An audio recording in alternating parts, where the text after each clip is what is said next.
fighting on the front lines of the pandemic. Now into the second and third wave. The rate of positivity has shot up again. Third largest outbreak in the nation. Miami's now the epicenter. You can see the exhaustion. Corona's real. And almost 18,000 people have died. And just my anxiety. Keeping an eye on available hospital beds. COVID patients require more nurses. And answers are hard to come by. They're tired, they're stressed. Just trying to hold our heads above water. We can all use an uplifting story. Here at Jackson Memorial Hospital. Live at Jackson Memorial Hospital. Nearly 8,000 COVID patients have been admitted. But we have gotten smarter. So much love. What's more real is the love that I've received here. So much frustration. Jackson has shown an amazing ability to process suffering. So much admiration. I can assure you that every healthcare worker, none of them want to lose one patient, whether they happen to be 40 years of age or 98 years of age.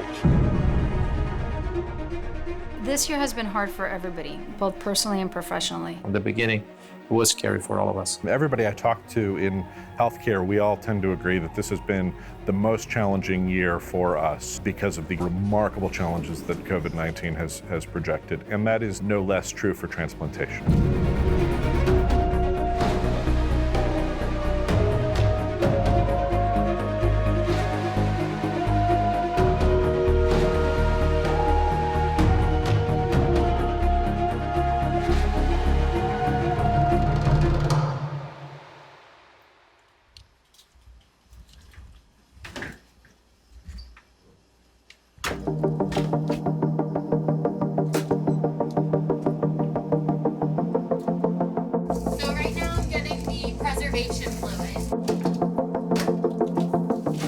When the organs are packed up, they're packed in these fluids for preservation.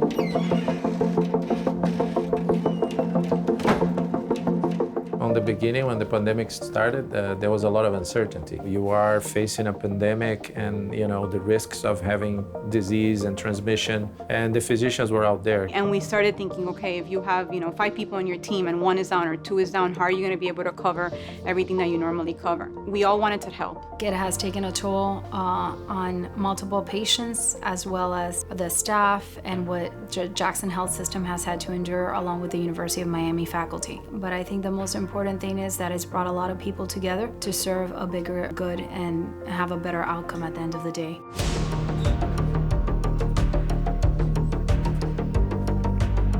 Miami Transplant Institute is a joint program between Jackson Health System and the University of Miami Miller School of Medicine, and really bringing together the power of a publicly supported hospital system, one of the largest in the United States in Jackson, as well as the renowned academic performance of the University of Miami to create a joint initiative that has risen to become the largest transplant center in the United States. 55-year-old Manuel Ubieta spent nearly 2 weeks fighting for his life in the COVID ICU. The Doral police officer asked his brother to watch over his wife of 30 years when he was at his worst. I received a call May 30th that they had an organ for me. Actually, I was surprised that they were even doing transplant at the time with the COVID.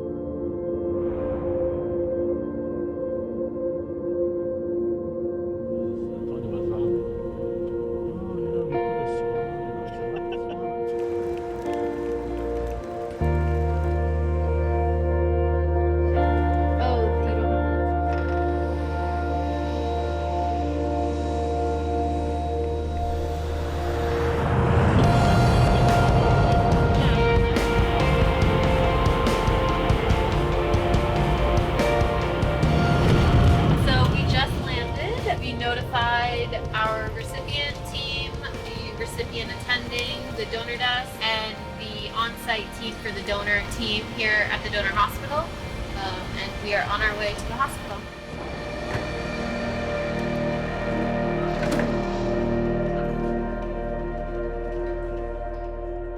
We feel comfortable picking up organs and going to procurements because the donors have been tested. So really at the time of transplant, both the donor and the recipient are negative for COVID. They went over everything with me when I was in the Keys. That's when I received the phone call. They went over the kidney, saying that the kidney was a good kidney. They told me that they would call me back and what time I would need it to be at Jackson that night. Transplant is an emergency in a way. So we've been able to set us apart, keeping that perspective that that patient, if you didn't take that organ that day, because of the virus, that chance may never come again, and the patient might die on the waiting list. And I think that risk sometimes is much higher than acquiring the disease. For me to receive the organ, somebody had to die. So I really felt for the person, for the individual, the kidney that I was receiving. I was blessed. This morning, the death toll in New York State is nearing 1,000. Hospitals are reeling, with New York City's mayor warning they will run out of supplies by this weekend. When we first knew that New York City was a major hotspot, our concern was, could we be the next hotspot? Because we're a big institute, we have connections and know people personally in places like Italy, where COVID started, as well as Spain. Talking to some of them, what they were going through was scary stuff, and I was scared. And one of the things that they saw early on in Italy and Spain was that patients that were pre-transplant, before they got their organ, they actually were much more likely to even die from COVID than what they were seeing in the post-transplant situation. It rapidly became clear to us, well, we need to make sure that we do everything we can to keep COVID positive and COVID negative transplant patients separate. We have allocated, compared to other transplant centers, specific designated areas to take care of patients. So we had a wing of the ICU that was strictly for the few COVID patients that we had. And then part of the SICU was converted to take care of our COVID-19 transplant patients. Kudos to the nursing staff and the nursing management, because they were able to make sure that the nurses that were taking care of COVID patients were not obviously the ones that were taking care of our transplant and other patients that would be obviously higher risk if they did contract the virus. I think that was the biggest challenge, because when you're really busy with many patients, you still have to be careful. We changed our whole operation. We did put some of our, what we consider more elective programs on hold. So for example, the living donor program, which tends to be patients that are before dialysis or very stable on dialysis, whose family member is donating or a family friend. So we were only seeing the absolute necessary in life clinic. This would assure us not only to give all these patients the best care possible, because we continue to take care of them in a multidisciplinary approach, but it also provided us the capabilities to continue to transplant.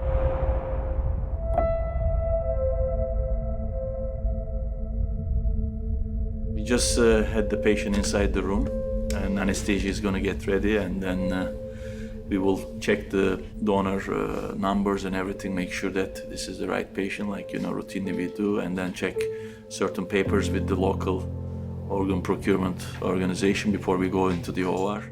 So we just had the moment of silence for the donor.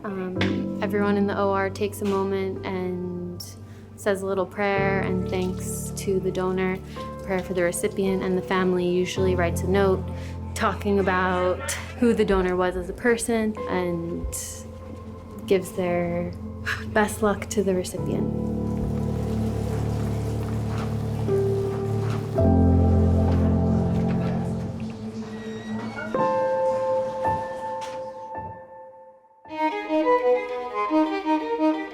The transplant surgeons are always the most famous, right? And we have some really phenomenal transplant surgeons. But the real power of a transplant center, and particularly a place like MTI, is the whole diverse team. The literally hundreds and hundreds of people that are involved in the care of these patients. Surgeons, physicians, whether it's nephrologists, hepatologists, cardiologists, pulmonologists, dietitians, nutritionists, social workers, physical therapists, pharmacists. The nursing teams, and that's both the nurse coordinators in the transplant center, as well as the nurses, nurse practitioners, both inpatient and outpatient, who provide care all along the way. It's a very comprehensive team. When we talk about all those cases and we put them on the list, we have a multidisciplinary committee that decides what's the best for that patient. And we listen to all of them. Even with the most amazing surgeon in the world, if you don't have that big, diverse team, you can't do the challenging things that we're able to do and do it with great outcomes the way MTI is able to.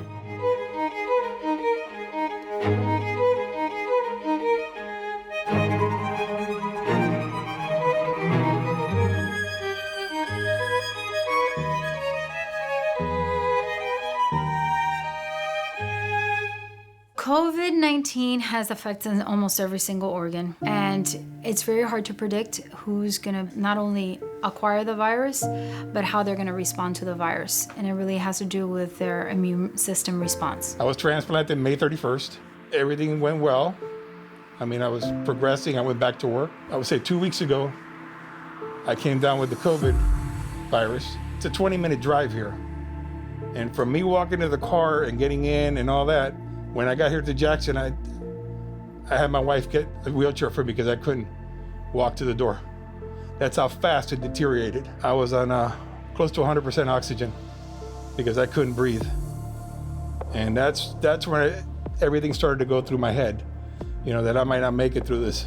You know, when you get an organ, the biggest fear is that you're going to reject the organ. And so you're given medicine to bring down your immune system. So when we're in the midst of a pandemic like we've been, the concern is that they could acquire this virus even quicker. So all of our patients got immunosuppression. It was a little bit less than what we normally gave before COVID. I knew that if I caught it, it'd be worse for me because the immune suppressants that I'm taking, for me, it would take longer to recuperate. So here at the Miami Transplant Institute, we have had about 139 transplant patients that have acquired the COVID-19. The majority have been kidney transplants, but of course we are the largest kidney transplant program in the United States. So it is expected for us to have higher volumes. With the different treatments that we have been providing our patients, we've been very lucky to say that our mortality compared to the majority of the other transplant centers are actually quite low.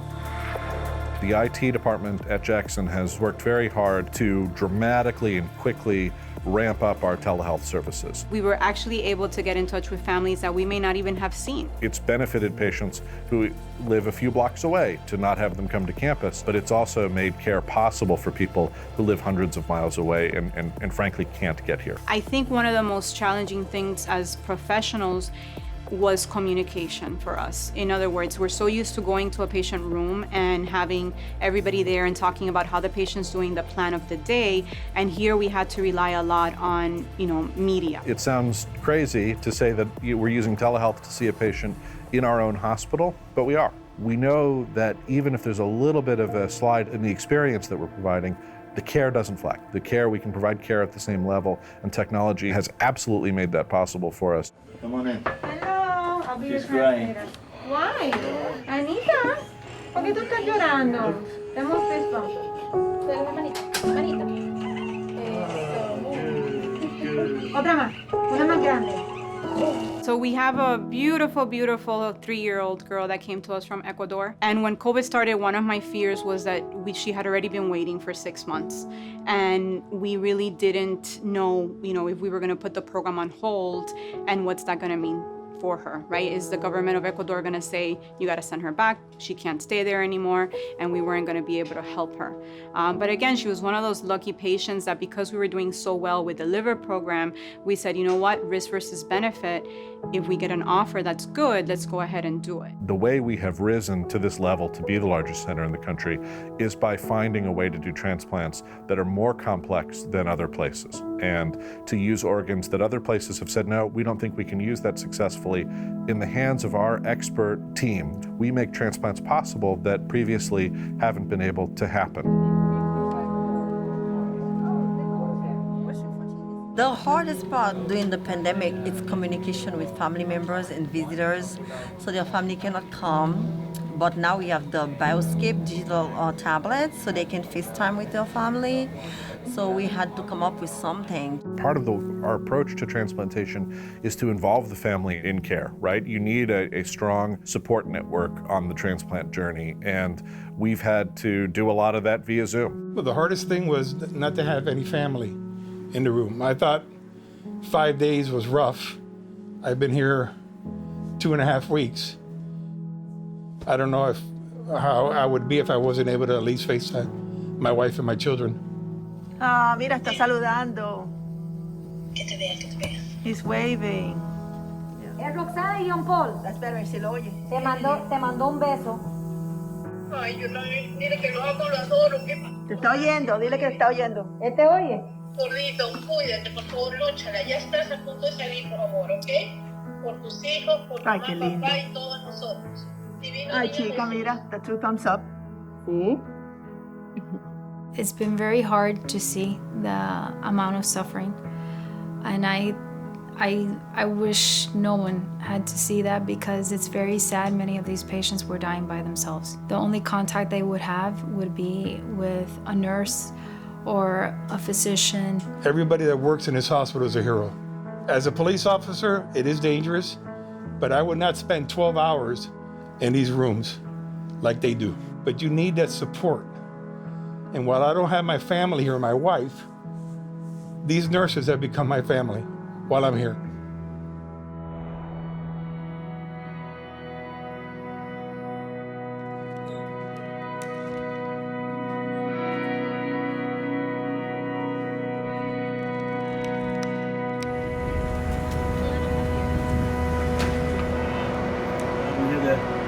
The operation was a little bit unusual because we are going to transplant almost 7 to 8 organs together as a block. This is a very, very, very unique operation. So it took a little bit of time, but organs look good.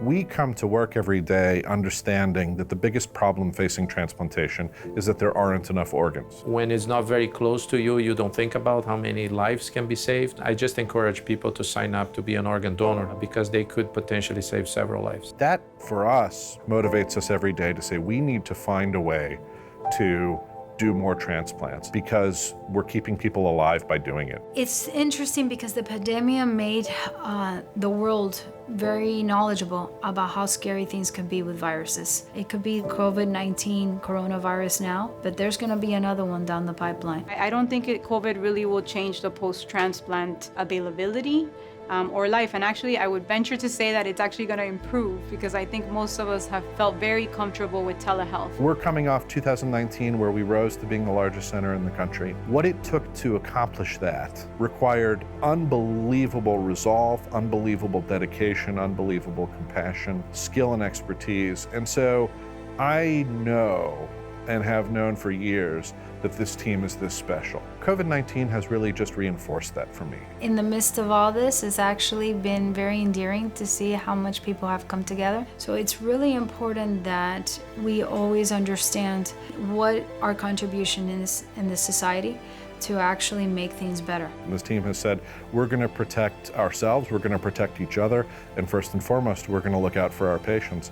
And they've been able to make sure that that happens and get us through this, not without challenges and not without loss, but I think just about as well as anybody could expect a transplant team to perform. For the team, it's scary, it continues to be scary. We'll take our measures, but you know, we signed up for it. That's our job. We have to do this. That's what we love to do, so the virus can't stop us.